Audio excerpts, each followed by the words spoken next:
Welcome to Thriving Kids, the podcast from the Child Mind Institute that helps you raise emotionally healthy kids. I'm Dr. Dave Anderson, clinical psychologist and your regular host. Today, we're tackling a big question that comes up a lot for parents of older kids. How do I help my child through the challenges they face in the teen years? To unpack this, I'm joined by Dr. Janine Domingues, a senior psychologist in our Anxiety Disorders Center and senior director of professional training for school and community programs here at the Child Mind Institute. Dr. Domingues is a leader in supporting kids and teens with anxiety, depression, and trauma. She's also trained thousands of school professionals to bring evidence-based mental health support into classrooms and districts across the country. In this episode, we'll talk about what's going on in the adolescent brain and why it can feel like your teen is pulling away just when they still need your support the most. We'll cover how to stay connected, how to handle the shutdowns and the mood swings, and how to keep the door open even when conversations are hard. We'll also talk about friendships, romantic relationships, and how to help teens take on more responsibility while setting limits that keep them safe. That is a massive agenda right there. So let's just talk a little bit about adolescence for a second. You were talking to me about how you recently gave a talk on the adolescent brain. What are some of the highlights of our talk on the adolescent brain? Yeah, so the reason I love working with teens actually is because there's so much happening in the adolescent brain. And the things that are happening are really setting them up for being receivers of a ton of information, learning a ton, being thrill-seeking because they need to be, since we're wanting them to be eventually independent. And so all of this is happening in the brain while there's still that executive functioning part of the brain still developing, the part of the brain that is planning, the part of the brain that helps with emotion regulation. And so while they are sort of like super speed, information gathering, thrill-seeking humans, they also don't kind of have the brakes to help them think through some of those things. So it gets them out in the world, gets them having new experiences, gets them trying all kinds of new things, some risky, some not. That's right. Where does it clash with what their parents might be thinking during that stage of development? Yeah, I think as a parent, you're also in this new stage of figuring out how you fit in a parent role with your teen, right? So it can't be the same as when they were young or in elementary school. And so you're really in this transition period.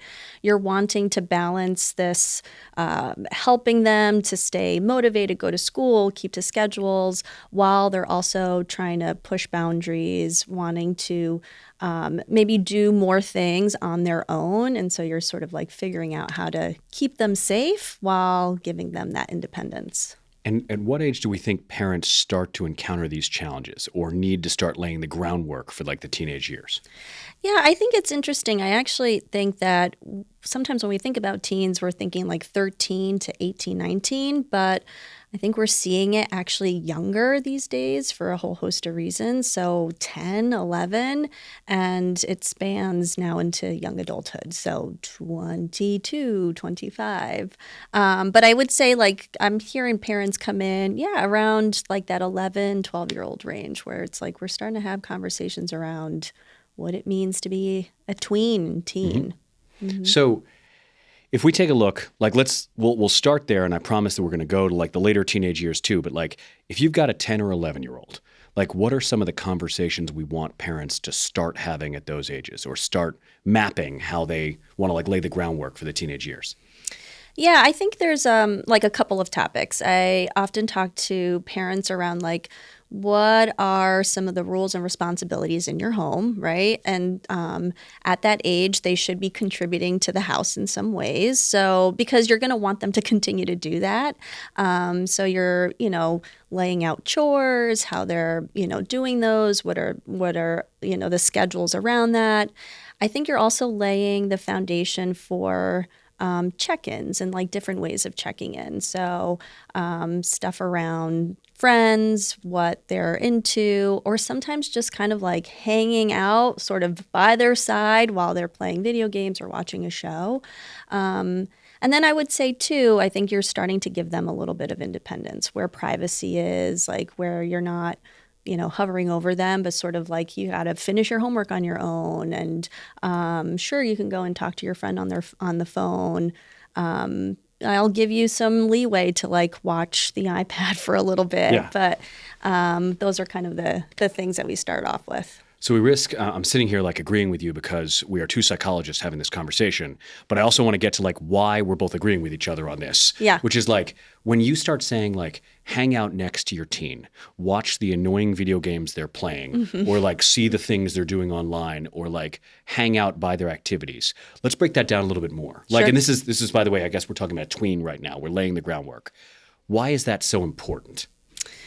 Yeah, I think it's important because one, it's I think there comes a time where your tween is just like not going to tell you all the things, and so asking face to face like this, making eye contact is just like not the way that they're going to always want to communicate with you, and so being sort of a passive person next to them, one, shows that you're interested in the things that they're doing.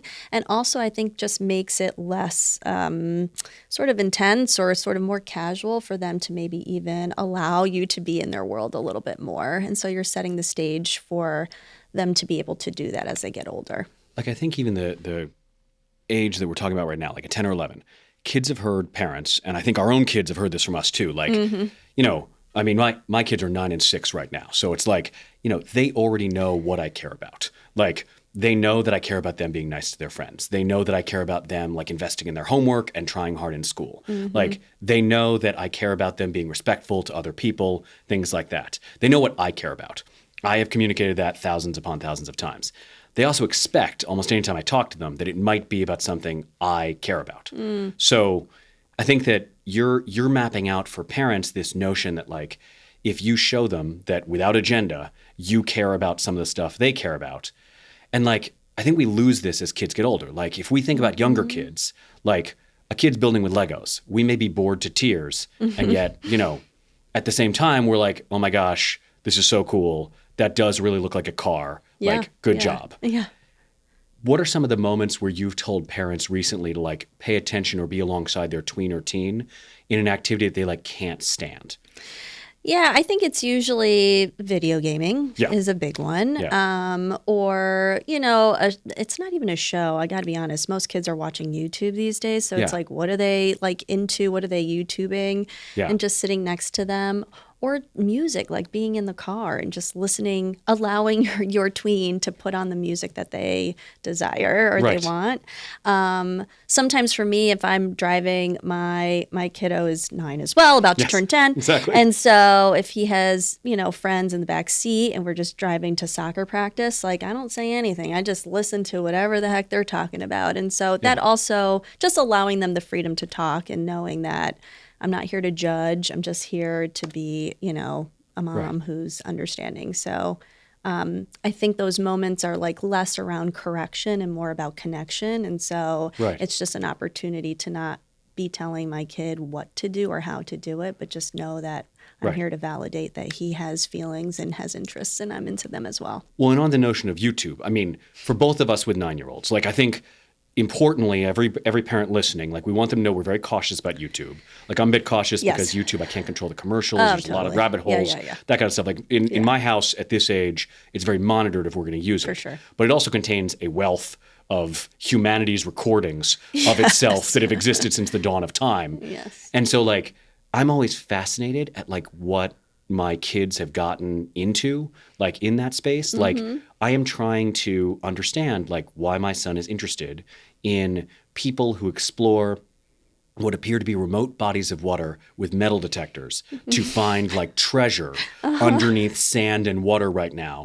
Or the world of trick shots set to like raging metal music. Like what have you noticed in the 9-year-old space? You know what? Trick shots definitely is on our list.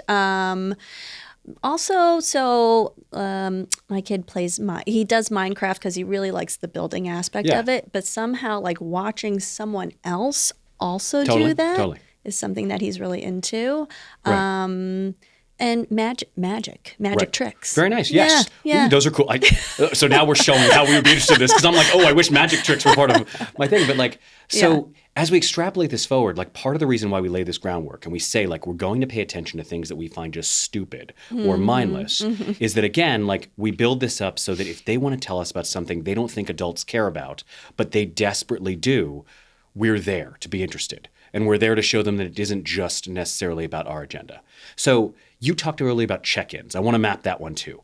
Yeah. Like we start checking in at early ages, at tween years. Like what does it look like as someone gets up to like 13, 14, 15 when we're talking about like check-ins with your teen?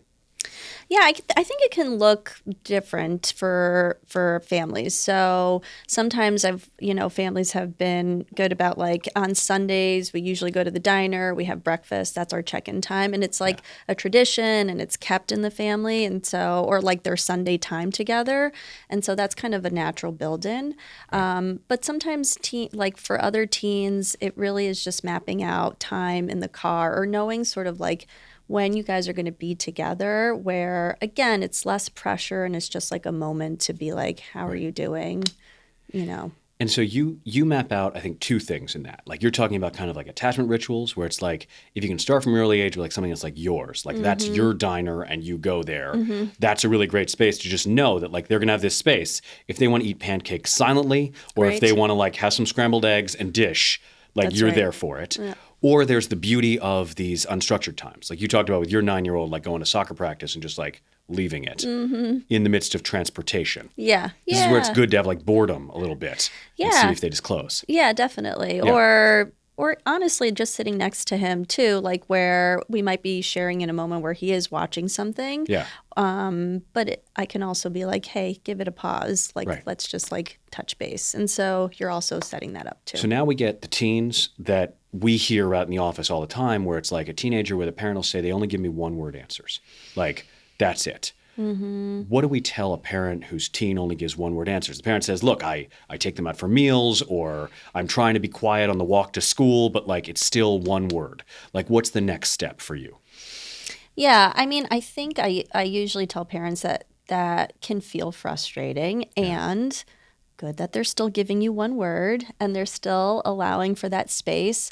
And sometimes I say, you can talk about how you're doing, right? And so that might also be an opening where it is sometimes a lot of pressure for a kid to know what they're feeling, what to share, how to do it. And so you modeling a little bit of like what you want to share and giving that to your teen might be the way to do it. And they might not say anything afterwards. They might not be like, let me tell you about my day. But at the very least, they know that it's a shared space and it's not just them. It's not just mom or dad or whomever trying to fish for something, but it's really just a shared space to like be connected with one another. Right. And it might be like if a parent's like, well, wait a second, what do I monologue about in a reasonable way in front of my teenager that isn't like why they should work harder in science or why I'm kind of mad that they missed soccer practice the other day to hang out with their friends. Like what does a parent briefly monologue about? Emphasis on the brief. Like we don't want the teens to be like, oh my God. Yeah. About themselves? Yeah. Yeah. I mean, sometimes I do it all the time, actually. I'm like, I do all the time with teens in session. Yeah. Just go for it. Yeah. Where I sometimes like talk a little bit about like, it was a really tough, commute into the city and I was like sweating a bunch and it was so hot and I missed the train and it was really frustrating, but at least I made it. Or talk about like, a really funny thing I saw on the street and sharing a laugh. So it really can be anything. Yeah. And so then the teen responds with, I don't care, or why did you tell me that? Or, oh my God, you're so cringe. What do we recommend parents respond after that? So they've done your thing. They've monologued a little bit, that kind of thing. Yeah. What do you think of that? I might say, I might be cringe, but I just wanted to share with you because I love you. Right. And that's that. So that is, and what I keep trying to do is kind of unpack the wisdom of each of your automatic reactions for parents whose reactions might not be as automatic because like you stayed emotionally regulated right there. You didn't say like, oh my God, you're so disrespectful. Or I just told you about just one thing. Can't you have some empathy for your mother? Like that kind of stuff. Yes, you were like, okay, like I just, love you like talking. Like you're just establishing that like you can handle a little bit of criticism because this is that stage, as we said, where like they need you desperately. They don't know when it's going to happen. It's going to be urgent. It's going to be an urgent text at like 11 o'clock at night or something like that. That's right. And they have to know that like line of communication is open, but also they want you to know the rest of the time they don't need you. That's right. So that's right. It's really tough to know when that moment's going to be, but you're just kind of leaving that open and not acting like you're just kind of like hurt that they like didn't respond the way that you'd want them to. Yeah. So as we pivot from, it's like we're talking about kind of like how to open up space for your teen to talk to you. the fact that like some teens just don't talk, which is really rough. I think a lot of parents feel comfort if their teen does talk and they want to like keep that line open. That's right. Then the notion of like you just establishing a norm of like you talking. And then what about the fact that like, okay, so you get a parent who they say like their teen just doesn't talk at all and they don't really feel like they have these attachment rituals, but they're also worried. Like they know they're out there. Yeah. They know that they're going to parties. They know there are drugs and alcohol at these parties. They know their teen is probably hooking up with people. Like they remember the teenage years and what they were focused on. Yeah. How do they make sure their teen has the kind of information they need to be safe, even if like lines of communication aren't going that well? Yeah, I still think that there are ways where it's not, necessarily nagging or, but you're still communicating your values and what you're wanting them to know.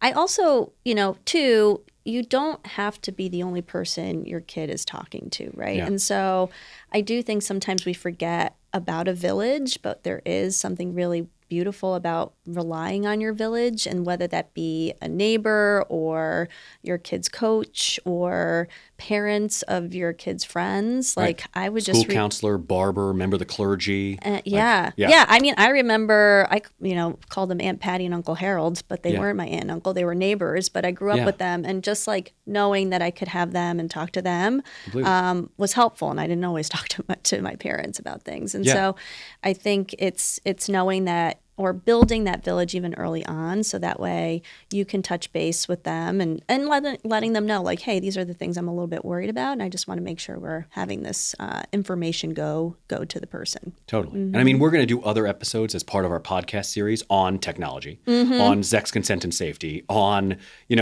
alcohol and drugs, things like that. But I think what we're getting to right now, just in kind of the challenges of the teen years, are like these general talking points of like what I, again, want to unpack about what you said is like, I don't think it's a problem for parents to call themselves like fogies and just say like, I'm going to be cringe. Like, I'm sorry about this, but I just want you to know, like, here are some of my thoughts on what I know you're probably, encountering. Yeah. Like I'll always say to parents, like alcohol and drugs, maybe you're going to have a 10-minute conversation. Maybe you're going to have a 30-second conversation, but it's just like, hey, I don't want you to be using. At the same time, I know that there are things like this where you are. And in the event that you do get into trouble, the punishment will always be less if you call me than if you don't. Yes. Like that kind of stuff. Yeah. Like just get those talking points out there to like, kind of talk about this. And I think that, a lot of times, your point is also lost of this notion of like knowing that our kids can be surrounded by adults. Yeah. Like I feel like I still did tend to talk to my parents late at night at times as a teenager. But like I would say that my math teacher, like a few of my good friends and I would tend to hang out in our math class. And like our math teacher probably heard like more than many parents did, like from just our discussion, and would like sometimes weigh in with a bemused and wise, like kind of owlish guidance, on what was going on. And like that was really helpful, I think, at absolutely. times. Yeah. So I think knowing sort of like where your teens are hanging and who the adults are around them is really helpful. But I really like what you just said too, is like, it's okay to be cringe. You don't have like to be like the cool friend. Right. I'm not ever, know, and say the things that are important to you, and also say them maybe a little often, like not every day, but it's okay that it's like an ongoing conversation. Right. Yeah. Well, I think there's also like being more as explicit as possible about this, like really works well. Like kind of saying like, I know I just said some weird stuff. Like that was weird. It came out weird. You felt weird. I felt weird. Like it's not like we love discussing this. Also, I'm going to say weird stuff again. And I want you to just know I'm always here to talk to about weird stuff. That's right. And I will do my darndest to try to stay like mildly regulated when you bring this up. So just going through like, what were some of the most, this is like where I like the kind of tidbits. What were some of the most challenging things that you've seen in your kind of work with teens, de-identified of course, in the most recent months, like that you're just seeing come up with parents and teens? Yeah, I think we'll do like a 3-minute drill on this. Yeah, sure. Yeah. I think the challenge, one of them is, I know you'll have another episode on this, but social media certainly is a huge challenge. And so it has been around sort of the things that get posted on social media, how to really help teen girls really like navigate that space, especially when maybe like boundaries weren't set up so well in the beginning, and now we're in a space where it's like it feels dangerous. How do Or I do parents this? may not have known what boundaries need to be Totally, set. totally. And so I think that is a huge challenge, at times where it's like, well, why are the rules changing? It's mine. I could do what I want with my phone. And so it sometimes feels like it's a thing that gets worse before it gets better, because you are trying to set limits and really speaking to parents around, like, if you're really, really concerned, you can access, their social media platform and sort of like really talk to them explicitly about what is safe and what isn't, and it needs to happen. Right. Yeah. And I think the underlying thing is always like, what are we trying to build for that teen over time? Like, where are you trying to get that particular teenager from that conversation? Like, where are we getting them? Yeah, I think for me, and working with parents, and also like I work with the teen at the same time, is like really trying to help them understand not just safety online, but it's almost like what you would want outside of the online sphere. And I also take a step back and really helping teens to understand, like, what's important to you? What are your values? And is what your persona is in this online space really matched to who you want to be? Yeah. And if not, that's okay. How Right. is it that we start to tweak it and really like scale back and really match behavior to what's important to you, right? Yeah. So whether that be, it's important for me to be a good friend, it's important for me to I don't know, help out my community, whatever the case might be, like really talking about those important things as values, and then really taking a step back and being like, is what you're doing here, because it's a behavior, how is that aligned with those? Because the further and further you are from behavior to values, that's when we start to see like the anxiety, depression, sort of impulsive behavior. Right. And I think especially with teen girls, sort of really talking about the comparison that happens between them and others and other girls online, and really, again, like taking a step back and really working on their self-esteem, and how that's showing up in that space. See, and this relates to the thorniest issue for me, because I treat a lot of young men with ADHD in the teenage and young adult years. And the thing that I often think about in the online space is friction. And it's the notion that, like, anything created in an online space is meant to allow you to engage with it with as little friction as possible. And I see a lot of that with the impulsive behaviors that come from kids with ADHD engaging in online spaces, where they end up buying thousands of dollars of sports memorabilia because they did this without even thinking about it while they were watching like unboxing on like social media, or they end up betting a ton of money because they figured out how to fake their age for FanDuel, and now they're online like, betting whatever they could get access to from their bar mitzvah fund, or like whatever it might be. Or they're saying things in comments that they would at least check the hallway before they'd say it if they were in person in high school, versus like saying it online thinking that they're, in that moment, like anonymized by fading into a bunch of friends who are like giving the same level of feedback. And what I'm often trying to do is like set up the online space as like a toolish like voice of the man. Like in the sense that like, what does the online space want? It wants you to spend more time on it, feeling perhaps badly about your appearance, so you'll buy more products or watch more influencers who will give you solutions. Or it wants you to stay on and lose your whole bar mitzvah fund. Or it wants you to make sure that, you stay on and buy all the Michael Jordan memorabilia that you possibly can, because you got to prove to your friends you're a real basketball fan. Because only real basketball fans have, all of it. All of it. Yes. Right, exactly what it is. So it's like, how do we help teens to realize it's not actually an act of independence, or them being cool or forming their identity sometimes in these spaces? It's them being a tool of, a lot of societal shaping. Yeah. Which is exactly what they don't want from their parents as well. That's right. Yeah. And I love that. And it's also like being shaped by, like, everybody's doing it. So meaning you're sort of like on this hamster wheel and you don't even realize it. Like so-and-so's then changing her appearance, and then you change your appearance. And I think it's just a way of also, there's a crave for validation, especially at that age, like the teenage. You just want to feel validated by your peers, by anybody. And so Totally. like this space with its likes and, comments can really be like a trap for external validation. That can be really tricky to pull away from. Right. And I think asking ourselves like that critical thinking piece of like, do we want that in our life? Do we want to be governed by that? Like how do we then define a life that might be more independent from that? Even though, as we said earlier, the adolescent brain is seeking that It's seeking novelty all of it. Yeah. and that input from kind of others. Yeah. I've worked with teens. I mean, it's been really nice and their parents, but like when they feel in control of the pull away from social media, that's like really nice. And so the way in which we've done that is like, how are you feeling before you've been on? And then how are you feeling like the 3 hours after you've been on? Right. And so just giving them like sort of the internal mood meter almost to really gauge what is it that you're feeling when you're actually then off of it. Are you feeling better, worse? And I've had teens really be like, no, I do feel worse. Right. And so help me. How do I do this, And that's a good note to pause on because it's on centering the wisdom that if we give them the space to work through something, there is the possibility they might arrive at the right conclusion rather than adultisming them and saying like, this is bad. Yeah. So we're going to pause right there. I'll just say for any of our listeners who was like, oh my gosh, Dave and Janine are just getting going, we're going to do more episodes on teenagers. We know that. Yep. We're going to do another episode on tweens. This podcast will be linked to a bunch of articles that we have on childmind.org about communicating with your teen, about talking about tough topics with your teen, about how to necessarily, form positive relationships, things like that, navigating these challenges. So we can expect there's more stuff out there. There is, yes. Yeah. Okay, good stuff. All right.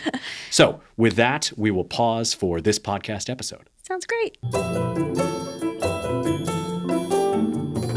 Thank you so much for joining me today. And a big thank you to Dr. Janine Domingues for sharing her insights on what teens are going through and how we can show up for them with care and support. Before we go, I want to tell you about a project we recently created just for teens and young adults called You Are Okay. It's full of short, practical information and advice to help teens build confidence, understand their emotions, and handle challenges like anxiety, stress, and self-doubt. You'll also find resources on topics like relationships, identity, social media, and more, all grounded in the latest research from clinical experts at the Child Mind Institute. And most importantly, it's been shaped by the voices and experiences of real young people, ages 14 to 24. You can check it out at yourokay.org. That's UROKAY.org. And if you're a teen or you've got one at home, be sure to follow @YourOK on Instagram for more tools, tips, and encouragement. As always, all of the links are in our show notes. Thank you.